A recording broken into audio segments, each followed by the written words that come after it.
Hello, I'm Corinna Harrod and this is the Monday Night Review. Welcome to episode 140 of the Monday Night Review. I have been camping out in the conservatory in my house for the past 3 months whilst my friends lived in my office. They have returned to Australia. Well, they're technically in LA at the moment, but they are on their way back to Australia. My husband is cleaning my office out for me, and then I'm going to move back in. And it almost as a goodbye present, the conservatory is hotter than hell. I'm wearing shorts. I put on a long sleeve t-shirt. British people, you understand me. I'm recording this on Saturday the 27th. Is it hot? Is it cloudy? Is it warm? Who knows? But I thought shorts and a long sleeve t-shirt. I was wrong. It is strappy top weather, but nothing on God's earth can convince me to put a bra back on. So I will be sweating it out in the conservatory. I'm going to miss it. The lighting in here is very nice. It's also, my office is right next to the gate, the way you come into my garden and my house, which is really useful. I can see deliveries arriving. I can see people arriving. But there's something, the conservatory is literally the furthest point away from all of that. It's quite nice being tucked away. I might keep a little work nook. My dream is to get, I can't remember if it's loaf or sofa.com, but somewhere advertised to me once, and I screenshot it and saved it because I am neurodivergent, and so I feel like if anything, I should at least have a massive folder of screenshots, never to be looked at again. But it's this huge armchair that comes with a footstool, but the footstool's like the same level as the armchair, so it's almost like you're going to lie down in it, but you're still semi-propped up. I want it. I want it in my conservatory, and I want bookcases in my conservatory, but they'd have to be covered because the sun bleaches everything in here. So I'm not going to miss that aspect. I'm not going to miss the knowledge that if you put anything remotely nice anywhere, it will be sun bleached by the time you see it again. So, yeah, I promised last week, after 1 hour and 46 minutes of White House Farm, that we would do something. I think I did use the term more fun, and then remembered that this is a weird history, true crime, paranormal podcast, and quite a lot of the topics aren't fun. But I did find something fun. I do a couple of series throughout these podcasts. We haven't been on the tube for a long time. We haven't been to a US state for quite some time. We haven't done an urban legend for a very long time. So today I'm going to tell you about the Paul is dead conspiracy theory, which is an urban legend. Now, I loved the Beatles growing up, loved them. My parents had all the records. We had a record player. I still love records over anything else. I feel very trendy now that they are back in. They were never out as far as I was concerned. One of the first songs I remember listening to is my mum playing My Sweet Lord by George Harrison, at Vicious, the whole record by Lou Reed. The Beatles were just huge. I loved John Lennon. Was never a big fan of Paul McCartney. But I remember I was briefly at boarding school. We did not fit well, me and boarding school. But while I was briefly there, I remember this conspiracy theory coming into my knowledge. And it was one of those things that was so exciting and harmless, I think. It's a harmless thing for a teenager to do. I was already smoking about 20 a day. So this was fairly harmless, but it was so fun as a Beatles fan when you found out about this. And my friend Lucy, who had the same surname as me and who loved the Beatles and also had an August birthday, we used to call each other our psychic twins. She's just a ray of sunshine in anyone's life. And just talking about this Paul is dead conspiracy with her, she was a George Harrison woman, I should add, was so much fun. So here we go. Buckle up. Formed in Liverpool in the UK in 1960, comprising John Lennon, he's the best, Paul McCartney, George Harrison, and eventually Ringo Starr, the Beatles revolutionized the music scene. Not only did they give us timeless hits and albums, just going to shout out Rubber Soul there, but they also shaped fashion, film, and social attitudes. And they were I've got lots of people I know who really don't like the Beatles, but I think you have to understand when you see the Beatles play somewhere like Shea Stadium, and there's just this wall of sound of screaming. I don't think anything has ever been like that before. And if you look at the Taylor Swift Eras tour, which is, I mean, it must be groundbreaking, record-breaking in its own way. But that is not, even though it's record-breaking and it's huge and it's amazing, we're kind of used to stuff getting bigger on the scale, whereas the screaming walls of women that the Beatles had, it was just unheard of. Their sound, charismatic personalities, they just left a mark on the cultural landscape. They were an enduring symbol of the 20th century's musical and cultural evolution. Whether you love them, hate them, or are indifferent, you've probably heard of the Beatles.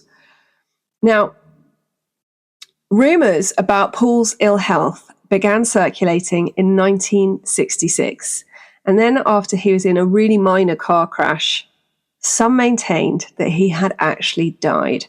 And to make it easier on the fans, and with the help of MI5 no less, the Beatles replaced him with a lookalike, sound-alike, personality-alike. So this was only 6 years, I mean, what are 6 years into their fame? So, I mean, is he replaceable 6 years in? The story resurfaced in 1967 with McCartney even alluding to the rumour during a press conference held at around the time of the release of Sgt. Pepper's Lonely Hearts Club Band in May. But it all really kicked off on the 12th of October 1969 when radio DJ Russ Gibb was hosting his show, and a caller told him to put on the Beatles' White Album and spin the intro from Revolution 9, where it goes number 9, number 9, number 9, backwards. I should say that for those of you who don't know, John Lennon's favourite number was 9, which would, to me, explain why there's the repetition of number 9 at the beginning. The Beatles were known to use backmasking, which is a technique where a message is recorded backwards onto a track that is usually played forwards. Does anybody else remember when Alanis Morissette's Jagged Little Pill came out and it had the secret song at the beginning of the CD? Mind blown. And you could only get it by rewinding backwards from track 1. This is kind of the 60s, 70s version of that. So when Gibb tried it on air, he heard the words, "Turn me on, dead man," which you can hear it. It's a stretch for me. 2 days later, the Michigan Daily explained the Abbey Road cover as a funeral procession. The preacher, John in white, the undertaker, Ringo in black, the corpse, Paul McCartney, and bringing up the rear, George in blue denim as the gravedigger. And the clues just kept on coming. So we're going to talk about them now. You can go and have a look. I will put up the images on our social media so you can have a look. So Sgt. Pepper's Lonely Hearts Club Band is one of the main ones where people saw things or heard things. So we're going to start there. The entire album is awash with clues. It's actually one of my least favourite Beatles album. Very untrendy of me, but there we are. The Beatles had formed the new band with a new member called Billy Shears, allegedly, supposedly the name of Paul's replacement. And one of the songs on the album, one of the best songs on the album, is John Lennon's A Day in the Life, with the lyrics, "He blew his mind out in a car." And the recorded phrase, "Paul is dead, miss him," which becomes evident only when the song is played backwards again. Lennon also mumbles, "I buried Paul," at the end of Strawberry Fields Forever. In interviews, Lennon said the phrase was actually cranberry sauce and denied the existence of any backward messages. The one that I really remember, I can't remember what lesson it was in, but I remember staring at the Sgt. Pepper album cover, which I think really holds up. It's still a very interesting album cover, especially for the time when it was more common to have, like Rubber Soul or like Please Please Me or Help, just the band members on the front. Sgt. Pepper has got a really interesting cover, and for some it is a funeral scene. Paul's floral bass guitar laid out as a tribute, and on the back, Paul is the only Beatle with his back turned, so the other three are facing outwards, and Paul, or Billy Shears as people believe him to be, is facing away from the camera. It's very, if you're going to go really deep into it, when the drum is held up to a mirror, it allegedly reads 1-1-1X he die, with the arrow pointing towards Paul. I mean, I feel that one is clutching at straws. On Magical Mystery Tour, it's interpreted that the black walrus costume that Paul is wearing is interpreted by some as a symbol of death. On Abbey Road, as we said before, the cover is seen as a funeral procession with John the Preacher in white, Ringo the Undertaker in black, and Paul, the corpse, barefoot and out of step, holding a cigarette in his right hand, even though he's left-handed, and George the Gravedigger in denim. Personally, again, isn't it, when you're a teenager, that's super fun. I think it is. John was very much in his white situation at the time. Black, Ringo, George denim. He always wore a lot of denim. Paul being barefoot and holding a cigarette in his right hand, even though he's left-handed. I think right hand so we can see it. And little bit try hard. It's always why I've not been a huge fan of Paul McCartney. I'm sure he's not a huge fan of mine, to be honest. Song lyrics and backmasking. So Revolution 9, as we said, when played backwards, some hear Turn Me On, Dead Man. Again, don't hear it. I mean, I hear something, but it's not sort of like, I don't know. I'd want more clarity. I'm So Tired and Blackbird, again, have alleged backmasking clues, suggesting Paul's death. Now, in photographs, and there are some hidden messages. So in several photos, a hand is positioned above Paul's head, which in some cultures, this is seen as a symbol of death. The license plate on the Abbey Road VW Beetle reads 281F. Some believe that would imply that Paul would have been 28 if he was still alive. Still a little bit of a stretch for me.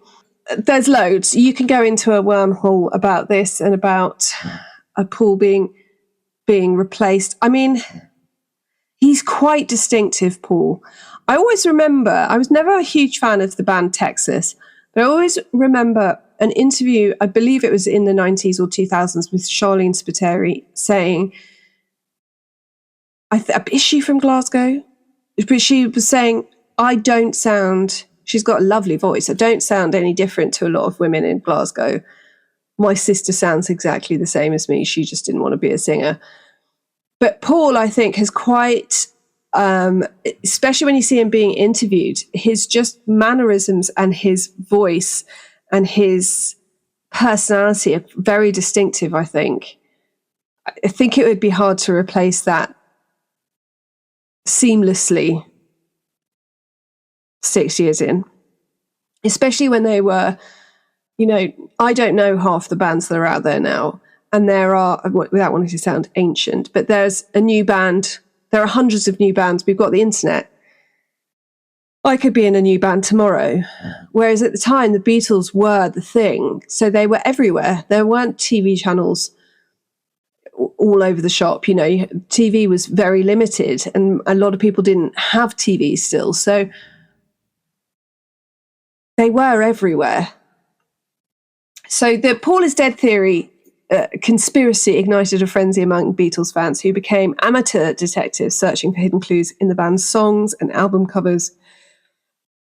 Fans meticulously analysed lyrics, played records backwards, and scrutinised album artwork for any signs that might confirm their suspicions about Paul's alleged death. Discussions and debates erupted in fan communities, both in person and through letters to magazines, creating a buzz that added an element of mystery and excitement to the Beatles' already legendary status. This further highlighted the deep connection and investment fans had with the band's live and music. Now, even the Beatles, of course, heard about this conspiracy, particularly Paul McCartney, who addressed the Paul is dead rumours with a mix of humour and straightforward denials. Classic British humour, I can imagine. In interviews, McCartney reassured fans that he was very much alive, famously appearing on the cover of Life magazine with the headline, "Paul is still with us." The band members and their associates often poked fun at the conspiracy, highlighting its absurdity. This light-hearted dismissal helped quell the frenzy and remind fans of the band's playful and creative spirit. I always think of, there was an interview quite early on with them, and no one was supposed to know that John was married. And I think they were in America, and they were being asked how's the tour? Because also this going around the world to screaming fans was fairly new. And he said, my who, my what? Because he'd been told, no one must know that John is married because it's got to be kept secret. And my who, and he, quite funny British humour. As Paul told Rolling Stone in 1974, someone from the office rang me up and said, "Look, Paul, you're dead." And I said, "Oh, I don't agree with that." So it remains one of the most intriguing and enduring urban legends in music history, despite being very famously and obviously debunked. It continues to captivate conspiracy enthusiasts and Beatles fans alike, reflecting the deep cultural impacts and mystique of the Beatles. And yeah, so I was a teenager in the 90s. And so even, all that time after, it's when you find out, when you get to that age, and again, the internet wasn't a big thing. I wasn't surfing the web to find this out. It was all, have you heard that if you look on Sgt. Pepper's album cover, it's like a funeral, and then you'd have to go home and look at the album cover, and then you'd go back into school, or in my case, you'd go to your friend's room, look at the album cover, and then go back and eat. Then be like, oh my God, he's not facing the camera. And the bass guitar is floral like a funeral. And it's still, even in the 90s, it was like a coming of age for Beatles fans thing, which probably is very different now because you can just Google it. I'd love to hear your thoughts on the Paul is dead conspiracy. Did you have it when you first got into the Beatles? If you were into the Beatles, is there another conspiracy theory about a band that you love? This one to me is a very nice, harmless one because there's just for me not an ounce of truth in it, but I remember the feeling of being caught up in it. And it does make you appreciate things like the way that before, and I'm speaking as someone who's on TikTok and social media and Instagram, but before all of that, part of the way for a band to express themselves and to have this intimacy with their fans and to be clever, I think both John and Paul, to an extent, needed to be seen to be clever. And I think, by doing something on an album cover, you really had to. I wonder if we've lost that slightly because you don't necessarily look at album covers in the same way that you did anymore. Even with CDs, if you went out and you bought a CD, I remember, you spent ages looking through the notes and sitting there with it. Whereas now we've got Spotify and you can just get straight on there and listen. And that's great in many ways, but you don't have that absorption into the whole creativity of the album. So yeah, I want to know your theories. I want to know any other interesting conspiracies that you've come across. Don't forget to like, subscribe, and leave a comment. I know everyone says it, and I know it feels really stupid to say, but I have lists and lists and lists and lists and lists of episodes that I want to cover and do. And the more people get involved with the podcast, the more episodes I can do. So it really makes a difference. And I believe, especially if you are on Apple Podcasts, or you go to Apple Podcasts and you leave a review, and you don't have to subscribe there, obviously. Subscribe wherever you get your podcasts, but as many reviews as you can, sharing it with any friends, sharing it on your social media, it just makes a huge difference. And yeah, tell me, what were the musical conspiracy theories or urban legends or quirky little things that you remember from when you were younger? And until next time, be kind, stay safe, always check the back seat before you drive.